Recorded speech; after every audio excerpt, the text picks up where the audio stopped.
When my alien roommate accidentally walked in on me, I expected awkwardness. Not a life-altering revelation. But something in her eyes changed, curiosity, confusion, and then something deeper. That single moment cracked open a bond neither of us expected. It wasn't about shame or misunderstanding, it was about what makes us human, and what makes her long to understand it. This isn't just a story about an accident. It's the beginning of something extraordinary. The first time I met Lyra, she nearly crushed my hand. I should have known then that having a 7-foot-tall alien warrior from the Orion Confederacy as a roommate wasn't going to be conventional. But housing was tight on Station V9, and the intergalactic exchange program was desperate to pair humans with cooperative species. I had an extra room, she needed one, and neither of us had killed anyone recently, so we were a match made in bureaucratic heaven. Lyra was all sharp edges and controlled discipline.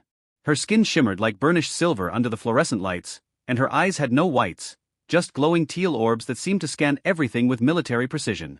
She spoke with clipped efficiency and moved like a panther trained by a drill sergeant. We were not friends. We were cohabitants. For the first few weeks, our communication was minimal. She followed the house rules: no weapons in the kitchen, label your leftovers, shower after combat training. I, in turn, tried not to ask too many questions about the strange symbols she sometimes etched into the walls of her room. Things were fine. Cold but fine. Until that moment. The station's plumbing had been spotty for weeks, and the maintenance bots were on strike, again. I had just returned from a gravity jog and was drenched in sweat.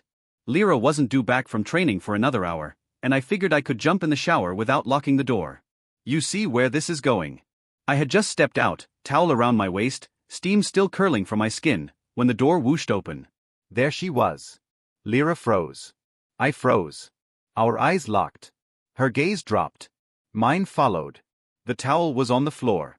What happened next wasn't what you'd expect. Not laughter, not embarrassment. No, Lyra's entire posture changed. Her body went rigid. Her hand reached for a knife that wasn't there. She backed away slowly, eyes wide, as if she had just seen something forbidden. Something sacred. Then she was gone. For 3 days, she didn't come home. I was convinced I had somehow violated an ancient Orion code. Maybe showing skin was a challenge to duel. Maybe I had accidentally proposed marriage.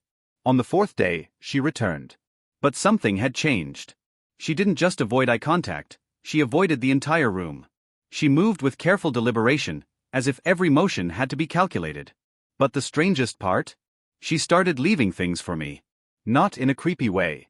The first was a polished obsidian charm, Orion protection symbol, I later learned. Then came a small case of nutrient cubes, precisely calibrated for human digestive chemistry. She even cleaned the shared ventilation ducts, something I didn't even know was possible. Then came the night she spoke. I apologize, she said, voice low. I witnessed your vulnerability. It was not my intent.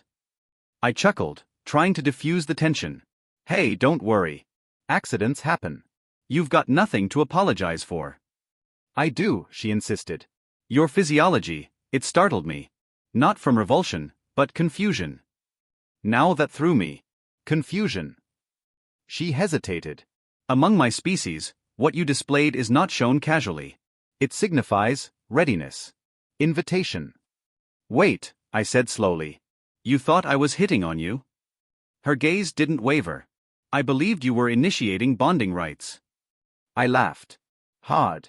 Probably too hard. She didn't. When I realized she was serious, the laughter died in my throat. I wasn't. I mean, that wasn't what I was doing. I understand that now, she said quietly. But it made me curious. That word in her mouth sounded dangerous.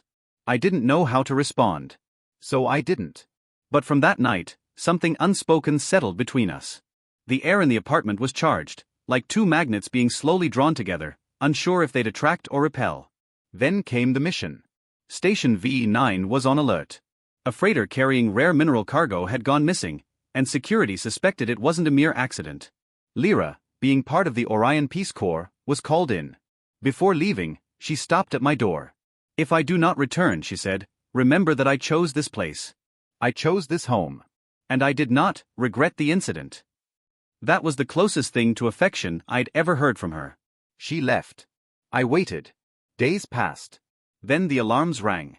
An escape pod docked, scorched, battered. Inside was Lyra, barely conscious, holding a detonator rigged to a salvaged power cell. I made sure they didn't reach the station, she murmured as I helped her out. Infirmary scans showed her riddled with internal bruising, but stable. The doctors were amazed.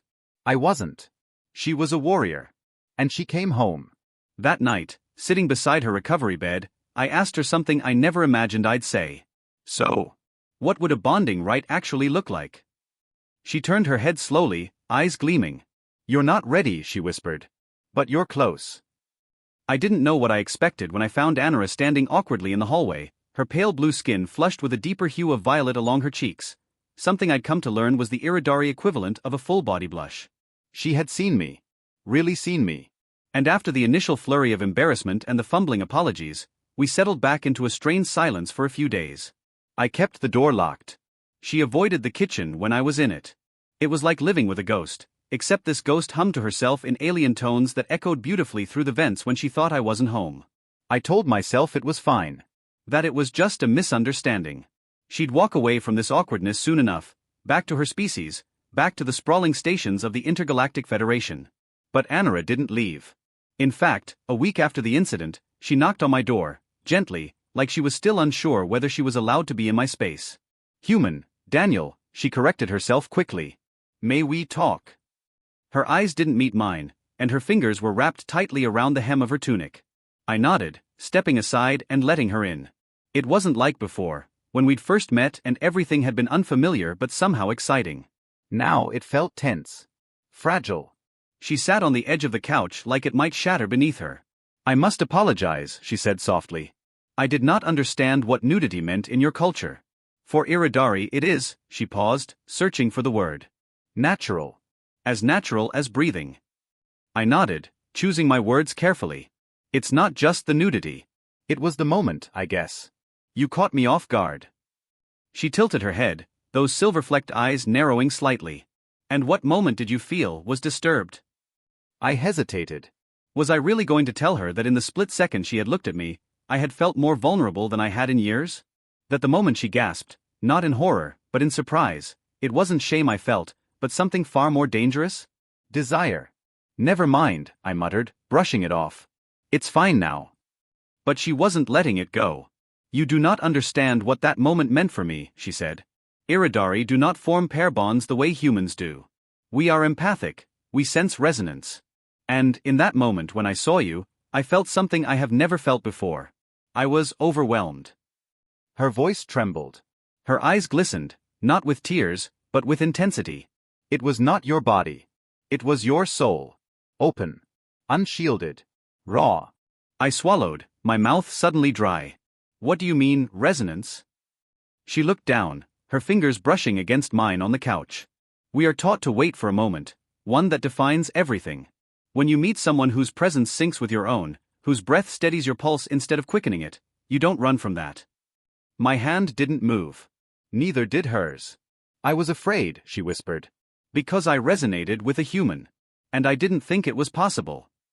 A silence settled between us, thick with things unsaid.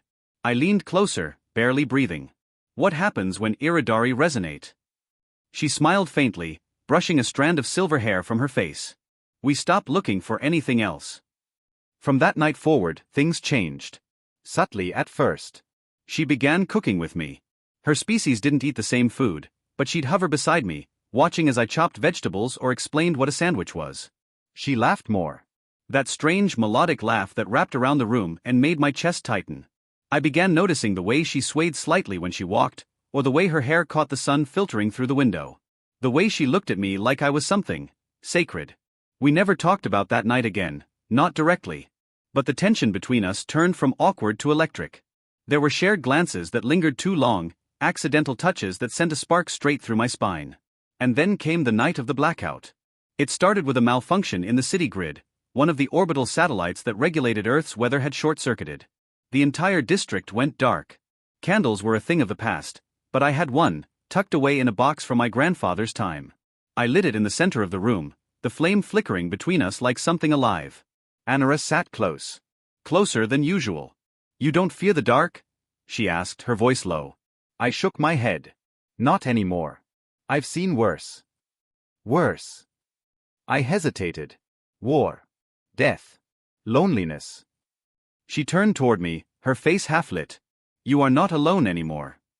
I looked at her, really looked. Her face was framed by soft alien features that had become strangely familiar. Her skin shimmered faintly in the candlelight, like stardust trapped in flesh. I reached out, brushing her cheek. She leaned into my hand. I don't want you to leave, I whispered. I never will, she replied. And that was it.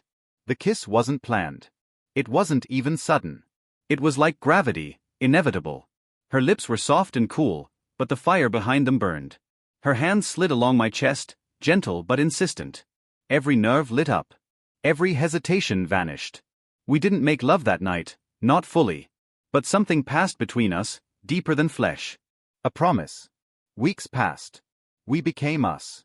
It wasn't always easy. Her biology was different. Her emotional responses didn't always make sense to me. There were nights she cried without reason, and others where she simply needed to sit in silence beside me. But we figured it out. Together. Then came the Federation envoy. 3 soldiers, towering gold-armored Iridari, arrived at my doorstep. They weren't smiling. You have been summoned, one of them said to her, not even glancing at me. Your trial is pending. Trial? I stood, fists clenched. For what? The soldier ignored me. Anara's face paled. They know, she whispered. What do they know? That I bonded with a human, she said. It's forbidden. I stepped between her and the soldiers. She's not going anywhere. They didn't care. With a flick of the wrist, they activated a stasis field, one that froze time in a localized bubble. I couldn't move. I couldn't speak. I watched helplessly as they took her. It was the longest 3 hours of my life. When the field dropped, I was alone. But I wasn't helpless. I called in every favor I had. Old war contacts. Alien friends. Even a pirate I once saved from a Federation patrol. 3 days later, I stood in the Hall of Resonance, an ancient chamber buried beneath the surface of Iridari Prime. Anara knelt at the center, bound in glowing chains. Her bond is illegal, the High Speaker declared. Cross-species resonance threatens the genetic future of our race. I stepped forward, ignoring the guards. You think love is a threat? They stared at me like I was mad. She chose me, I said. And I chose her. That's not weakness. That's strength. A murmur rippled through the crowd. She is not a traitor, I continued. She's a bridge. Between 2 worlds. The High Speaker hesitated. And then, he smiled. Then prove it, he said. If your bond is true, you will survive the crucible. Anara gasped. No. But it was too late. The crucible was a test, half myth, half nightmare. A chamber that simulated both minds in unison. Emotional pain. Fear. Doubt. It nearly broke me. I saw her die 1,000 times in that chamber. I relived my worst memories. My childhood. My brother's death. The war. But she was always there. In every moment of pain, she reached for me. And I reached back. We survived. When we emerged, the chains were gone. The speaker knelt. We were wrong, he said. Your bond is sacred. Now, months later, we live not as human and alien, but as one. She dances barefoot in my kitchen, singing in her native tongue. I write poetry about her skin, her laughter, her mind.